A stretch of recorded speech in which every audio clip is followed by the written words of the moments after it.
on se retrouve pour notre quatrième et dernière vidéo de la semaine.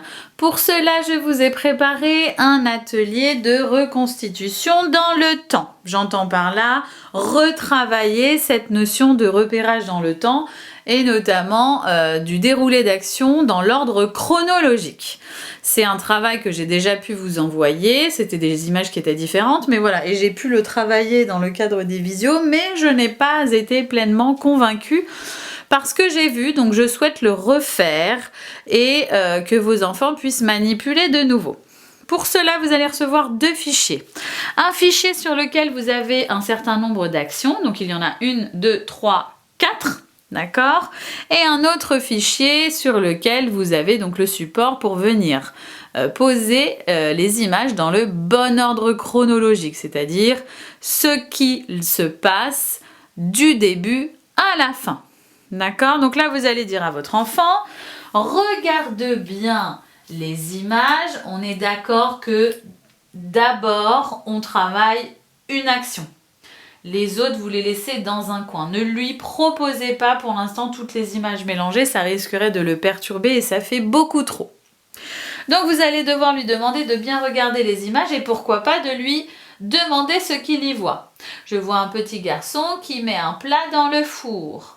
Je vois un petit garçon qui prépare un gâteau, ou qui met le gâteau dans le four et qui prépare un gâteau en versant peut-être de la farine ou du sucre. Et je vois un petit garçon tout content avec un gâteau devant lui qui apparemment sent bon. D'accord? Et en fonction de cela, vous allez demander, alors, à ton avis, qu'est-ce qui arrive en premier? Quelle est l'image qui va nous informer de la première action de ce petit garçon? Est-ce qu'en premier, le petit garçon peut déjà être devant le gâteau en train de le manger? Non, d'abord il faut le faire ce gâteau. Alors qu'est-ce qu'on fait en première étape? Est-ce qu'on met les ingrédients dans le saladier ou est-ce que l'on met directement le plat dans le four? D'accord? Vous échangez avec eux à chaque fois sur les images si vous voyez que ça n'est pas clair et que votre enfant ne le fait pas de façon, je dirais, automatisée. Et donc là, pour le coup, bien que ce soit le hasard, je les ai mises dans le bon ordre. Donc une fois qu'il vous a dit, en premier, il met les ingrédients dans le saladier. En second, tous les ingrédients, une fois préparés, vont au four. Et ensuite, le gâteau est prêt à être dégusté. D'accord? C'est ce langage que je veux que vous ayez avec votre enfant. Des mots simples, mais des phrases qui démontrent, en fonction de chaque image, l'action qui se déroule. Si jamais cette action pour eux est très claire, très bien, on enlève et on passe à la deuxième action. Deuxième action, qui vois-tu? Une petite fille, d'accord, qu'est-ce qu'elle fait? Bien là, elle est en train de s'habiller. Là, elle n'est pas habillée, elle a l'air en pyjama avec des habits déjà prêts et des bottes. Et puis là, elle semble être habillée. D'accord, alors selon toi, dans quel ordre nous pourrions remettre cette action? Donc a priori, ce serait plus la petite fille qui arrive dans la salle de bain ou dans sa chambre pour s'habiller. Elle s'habille et une fois qu'elle a terminé de s'habiller, bien, elle est prête. Voilà. Vous pouvez aussi, si votre enfant en tout cas est complètement dans l'atelier, le laisser faire seul, c'est-à-dire que dans un premier temps, voilà, vous lui mettez les cartes. Je vais essayer de ne pas le faire dans l'ordre, parce que je ne fais pas exprès. Donc vous lui donnez les cartes et là l'enfant va le faire. Donc je me mets à la place d'un enfant. Donc l'enfant réfléchit dans tous les cas, voilà. On va considérer que l'enfant a compris et a mis les images dans le bon ordre. Et bien là, vous, pour vous assurer de sa bonne compréhension, vous allez lui dire « Écoute, a priori, ce que tu m'as fait, c'est très bien. Est-ce que tu peux m'expliquer ce que tu vois, ce qu'il se passe ?» D'accord? C'est important de l'écouter parler et de s'assurer qu'il est bien déterminé ce qui se passe sur chaque image. Et bien là, l'enfant, il est en train de mettre des graines dans un pot. Là, il est en train d'arroser le pot parce qu'il y a les graines et la terre. Et là, la fleur est née, donc les graines ont poussé. Voilà pourquoi on les met dans cet ordre-là. D'accord? Faut pas hésiter à le faire parler. Même si le travail, il l'a fait seul au début, c'est bien déjà de constater qu'il est bien compris. Et enfin, la quatrième et dernière action, Qu'est-ce que tu vois? Une petite fille qui est en train de peindre, elle est toute sale. Bon là pour le coup, pareil, hein, je les ai mis dans l'ordre, mais bon c'est pas grave. Ici, elle est dans sa baignoire en train de se laver. Et là, elle a terminé de se laver, elle sort du bain. Donc dans quel ordre tu vas mettre ces images? Bon, eh bien là ça va être voilà, facile, hein, comme tout à l'heure. Je n'ai pas fait exprès, j'en suis désolée, je les ai mises dans l'ordre. Donc voilà, l'ordre le plus logique est celui-ci. Et du coup, s'il l'a fait de lui-même tout seul, comme ce que je viens de vous expliquer, vous pouvez à partir de maintenant, du coup, lui demander ce qu'il y voit, ce qu'il se passe, afin de vous assurer qu'il ait bien compris l'enchaînement chronologique de ces fameuses actions. D'accord, donc le fichier que je vais vous envoyer, je suis désolée, il n'est pas très qualitatif, mais parce que volontairement, j'ai caché en fait une quatrième image qui venait compliquer un petit peu le travail. Et du coup, quand j'ai scanné de nouveau ce que j'ai caché, ben, on voit quand même quelques traces. C'est pas très qualitatif, je m'en excuse, mais ce qui compte, c'est que vous puissiez ensuite découper les 3 images de chaque action et de les mettre devant votre enfant. L'idéal pour cet atelier serait de pouvoir le plastifier, comme ça il pourra y jouer de nombreuses fois. Ça permet toujours de travailler le fait de se repérer dans le temps et puis aussi le langage, vous l'aurez compris. Voilà, dans la vidéo du jour, je vous joins tout de suite après la comptine de la fête des pères. Hein. J'espère que vous la connaissez maintenant par cœur. Il vous reste aujourd'hui et demain avant de le réciter à votre papa dimanche. Et étant donné que c'est la dernière vidéo dans le cadre du confinement, puisque je vous le rappelle que nous serons nombreux lundi et j'en suis ravie, on va pouvoir se retrouver malgré le contexte et pouvoir travailler de nouveau à plein temps à l'école. Donc c'est bel et bien la dernière vidéo que je vous fais. Et du coup, j'ai décidé d'enchaîner pour vous, mes doudous, des petits quiz que vous connaissez, que vous avez déjà vu plusieurs fois, mais qu'il est bon de rappeler. Je vous souhaite donc à tous une très belle journée. Je vous donne rendez-vous lundi pour ceux qui seront présents en pleine forme, de bonne humeur. Et on a encore plein de choses à faire pour ces 15 derniers jours. Je vous souhaite une belle journée et je vous dis à lundi!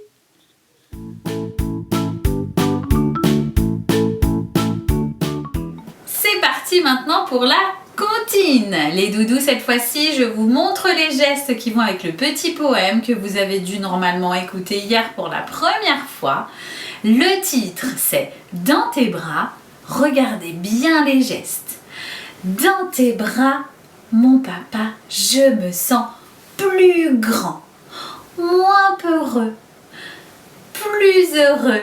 Je t'adore plus encore, mon papa. Bonne fête, papa! D'accord? C'est très simple, mais il faut quand même bien mettre les gestes sur chaque mot de ce petit poème. On est reparti, on le fait une deuxième fois. D'accord les doudous? Préparez-vous. Allez, on répète toujours le titre. Dans tes bras.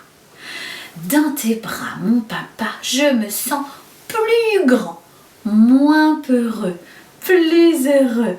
Je t'adore plus encore, mon papa. Bonne fête, papa!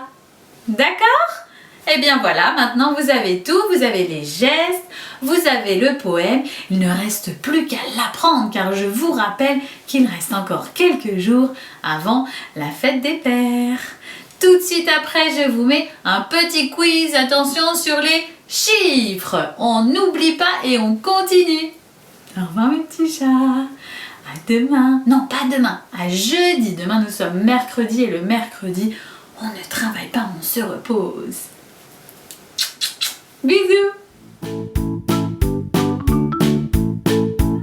Attention, c'est parti, les doudous. Quelle est cette lettre? Oui, c'est le L comme lundi. On s'en rappelle bien, hein, d'accord? On garde bien en tête le L. Très debout, très couché. Attention, on est reparti. Quelle est cette lettre?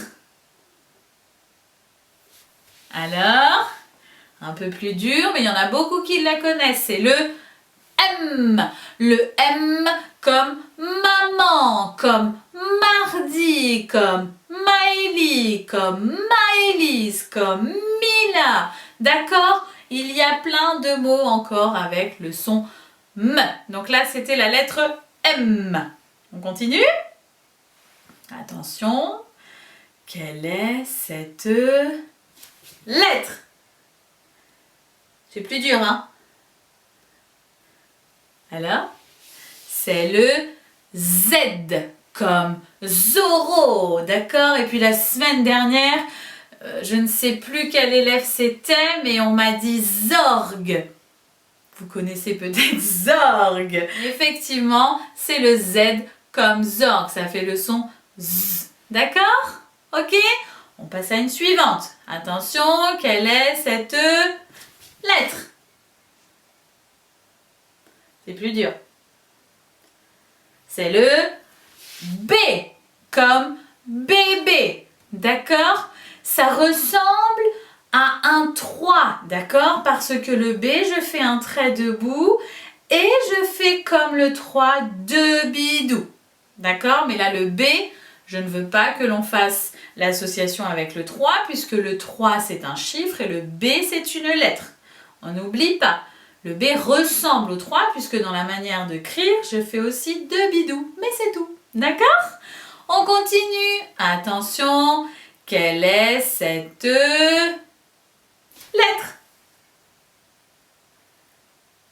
C'est le T, comme tata. D'accord? Le T, c'est facile. Je fais un trait debout et un trait couché. C'est tout. Ok, mes petits chats? On continue. Attention, quelle est cette lettre? Elle est dans plein de prénoms. D'accord? C'est un R. D'accord? R comme René. D'accord? R comme dans Loris. D'accord? J'entends bien le R. Ok? Il y en a plein des R dans tous les mots, que ce soit au début, en milieu et en fin de mot. Ok? Donc pour tracer le R, je fais un trait debout, un bidou et une petite queue. D'accord? On n'oublie pas, on essaye de les retenir. Je sais qu'il y en a beaucoup et que celles-ci sont plus compliquées, mais pas le choix les doudous, vous devez toutes les apprendre. On y va, on continue? Attention, quelle est cette lettre? Oui, c'est le F, d'accord? Comme Fabrice, comme François, d'accord? Comme fourchette. Il y a plein de mots, pareil avec le son F. Attention à dissocier de la lettre V qui fait le son V, comme voiture. Là, on est dans le F, c'est plus doux comme son, d'accord? C'était donc le F. Attention, plus que 2 lettres. Vous êtes prêts? Oui, allez, on en fait une facile. 3, 2, 1. Quelle est cette lettre? Oui, ça vous la connaissez mieux maintenant, c'était bien le A. Ok, on y va, on continue pour la dernière lettre. Vous êtes prêts? Attention, quelle est cette lettre? Ça fait S et ça ressemble au corps d'un serpent. C'est la lettre S, d'accord? Ça fait le son S comme Sarah. On est d'accord mes petits choux? Donc on apprend bien toutes ces lettres. Le S pour le réaliser en pâte à modeler. Je fais un grand boudin, d'accord, sur la table ou avec mes mains. Et ensuite je le dispose pour former le S. Pour vous aider, vous pouvez prendre le support que je vous avais envoyé pour réaliser le serpent en pâte à modeler avec la petite tête et vous essayez d'orienter cette fois-ci en forme de S. C'est un peu le même concept, d'accord? La même gestuelle.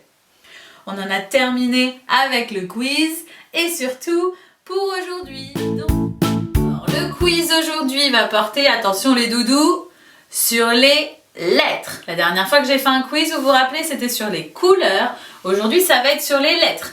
Donc, vous allez voir apparaître des lettres à votre écran. Vous allez devoir me donner son nom. Est-ce que vous êtes prêts? Attention, c'est parti. On se concentre. Pour se concentrer, on refait comme on faisait à l'école. On inspire comme si on soufflait, on sentait un parfum. On expire comme si on soufflait sur une bougie. Vous êtes prêts? On inspire encore une fois. Je pense que vous êtes prêts. Je suis prête aussi. C'est parti, concentrez-vous. Attention. 3, 2, 1. Quelle est cette lettre? Oui, c'est le A. On y va, on continue. Attention. Quelle est cette lettre? Oui, c'est facile, hein, c'est des lettres qui sont faciles. C'est le M. Bravo mes petits choux. On y va, on continue. Attention, quelle est cette lettre? Ah, allez, un peu plus dur, mais vous la connaissez. C'est quoi? Oui, c'est le E, d'accord? Le E, il est facile à tracer. Je vous rappelle que l'on fait un trait debout et 3 traits couchés. D'accord? Allez, on poursuit. Attention, quelle est cette lettre? Un petit peu plus dur, allez, un effort. Ça ressemble à un rond, c'est le O. Bravo! On continue, celle-ci normalement vous l'avez déjà vue car c'est la première lettre de mon prénom. Vous êtes prêts? Attention, quelle est cette lettre? Oui, c'est le C. Bravo! On continue, attention, quelle est cette lettre? Oui, bravo, le L, d'accord, comme Léonie, comme Lilia, d'accord? On continue, quelle est cette lettre? Oui, attention, ne se trompe pas, c'est le S, d'accord? Pas le C, le S, d'accord? Le C, c'est la première lettre de mon prénom. Le S, ça fait le son S, comme Sarah. On y va, on continue? Attention, quelle est cette lettre? Celle-ci, elle est un peu plus dure, mais je sais qu'il y en a beaucoup d'entre vous qui la connaissent puisque vous l'avez dans votre prénom. C'est le... Vas-y ma Léonie, toi je sais que tu la connais. C'est le Y. Bravo! On continue? Allez, on en fait encore 2.